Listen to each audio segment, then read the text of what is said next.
이재명 더불어민주당 대표의 위증교사죄 1심 판결이 나왔습니다.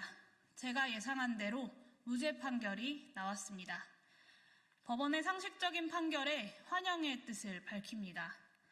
그러나 저는 이 사안은 본안 판결까지 가지 않고 공소 자체가 기각되었어야 할 사건이었다고 생각합니다. 몇 가지 근거를 말씀드리겠습니다.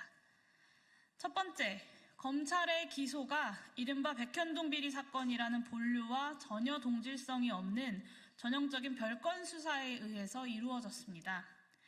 이 재판까지 이르게 된 발단은 무려 22년 전으로 거슬러 올라갑니다만 여기서 그 긴 이야기를 하지는 않겠습니다.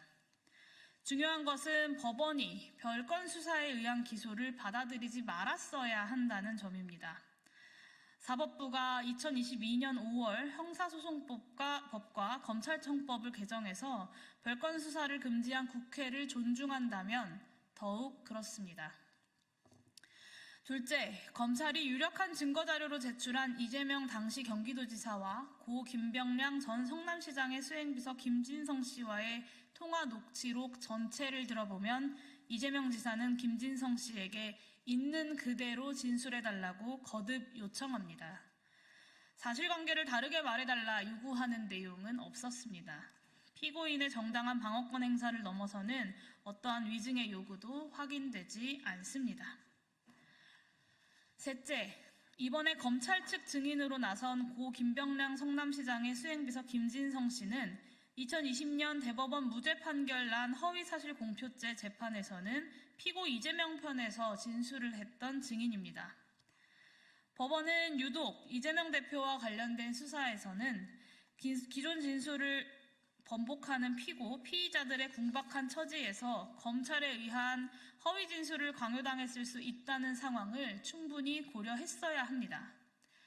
이 모든 상황을 종합해보면 법원은 이 기소를 재판으로 끌고 갈 것이 아니라 기각했어야 합니다.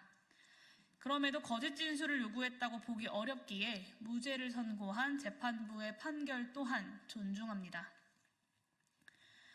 동시에 지난주 이재명 대표에 대한 허위사실 공표죄 징역형 유죄 판결도 기각됐어야 하는 판결임을 강조합니다. 공직선거법상 행위에 의한 허위사실 공표죄는 필연적으로 피고인의 주관적 인식 상태를 검사나 판사가 어느 정도 들여다볼 수 있다라는 것을 전제합니다. 검사와 판사의 관심법에 따른 기소와 판결이 이루어질 가능성이 높다는 의미입니다.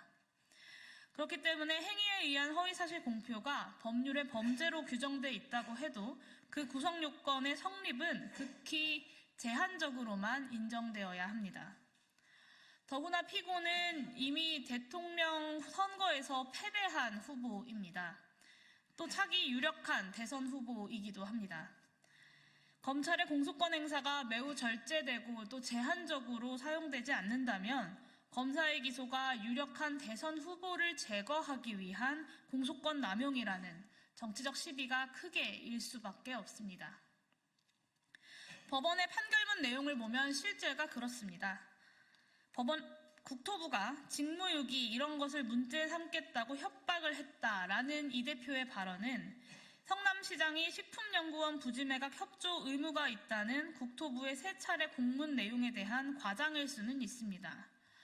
그렇지만 매각에 협조하라는 국토부 공문이 실제하고 더구나 자신의 시정의 정당성을 방어해야 하는 국정감사 증인의 처지로부터 나온 발언이라고 한다면 이런 정도의 과장에 대해서 허위사실 공표죄를 적용하는 것은 명백한 공소권 남용입니다. 또 다른 유죄 판결의 근거는 개탄스러울 지경입니다. 고 김문기 씨를 포함한 여럿의 얼굴이 나오는 단체 사진 일부를 캡처해서 제시한 국민의힘 의원의 사진에 대해서 원본 사진이 아니기 때문에 사진이 조작됐다고 한 이 대표의 발언을 법원은 김문기와 골프를 치지 않았다라는 발언으로 해석하고 이 해석을 유죄 판결의 근거로 삼았습니다. 선관위도 문제없다고 판단했었던 이런 발언들 하나하나를 뒤져가면서 정치검찰이 허위사실 공표죄를 기소할 수 있다면 그리고 그것으로 유죄 판결을 받아야 한다면 검찰이 허락한 민주주의, 사실상의 정치검찰 독재가 아니면 무엇이겠습니까? 흔히 사법부의 판결을 존중하는 것이 마치 삼권분립의 질서의 기본인 것처럼 이야기합니다.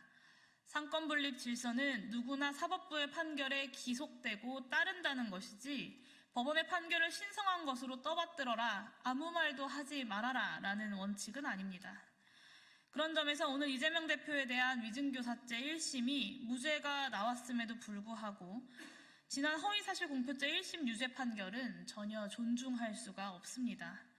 사법부 판결이 저를 비롯해서 민주공화국 주권자인 국민 모두로부터 존중받기 위해서는 기소 자체가 검사의 정적 제거용 공소권 남용으로부터 시작된 재판들에 대해 법과 양심에 부합하는 정의로운 판결이 적어도 최종심까지 이루어져야 할 것입니다.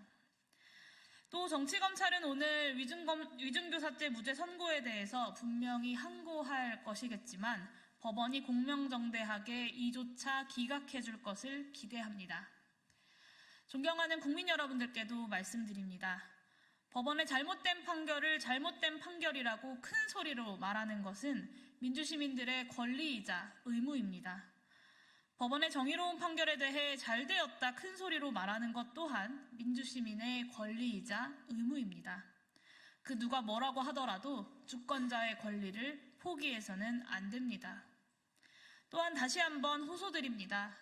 정치검찰을 동원해서 민주공화국 정치를 무너뜨리고 경제를 무너뜨리고 평화를 짓밟고 국민의 생명과 안전에 무책임한 지도자를 끌어내리는 것, 그것 또한 국민의 권리이자 의무입니다. 그리고 2024년 겨울 대한민국 정치가 해내야 할 가장 중요한 과업이기도 합니다. 좌고우면하지 않고 윤석열 탄핵으로 함께 나아갑시다. 기자회견 이것으로 마치도록 하겠습니다. 감사합니다.